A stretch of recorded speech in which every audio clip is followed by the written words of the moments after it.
items that we're never going to agree on. And that's okay, because when you prioritize, you can prioritize to the places where you do agree. And you can work together, and you can find common terminology, and you can have a dialogue. And that's really been the focus of my work. And I truly do believe it's possible as we're facing these complex times.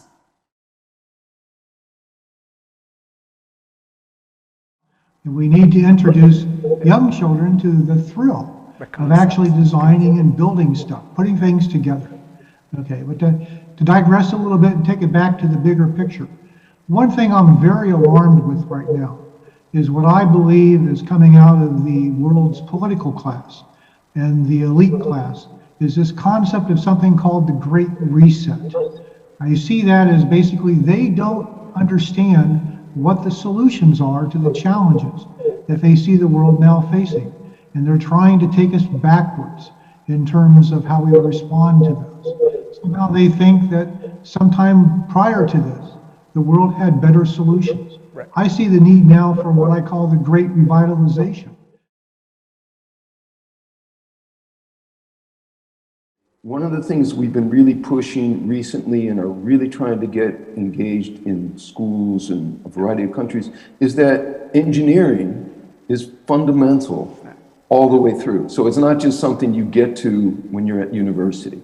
There's no reason. If we take engineering as the application of science and mathematics in order to make something of value, not just as a way to really embed better this kind of mathematical scientific thinking, or to learn better these scientific and mathematical principles, but really in the way of problem solving and thinking about what's of value. And in engineering, you make something, it works or it doesn't, you know, and so you don't have this kind of like, it's someone's opinion or it's another opinion. No, it's working, it's not working. It's of value or not. And so this thinking by everybody,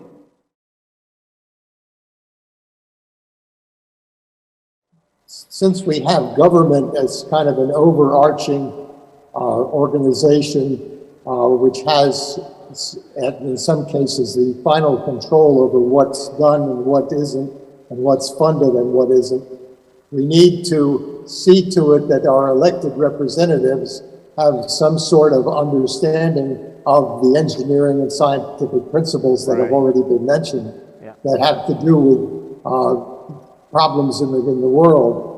The other thing is that we need to go into areas where there are problems, try and solve these problems, and then publicize in a greater amount of time and with a greater amount of effort the good things that come from these efforts that we make. And in order to do that, we need to have people in government who have a familiarization with engineering and scientific principles rather than just being concerned with being re-elected in the coming year.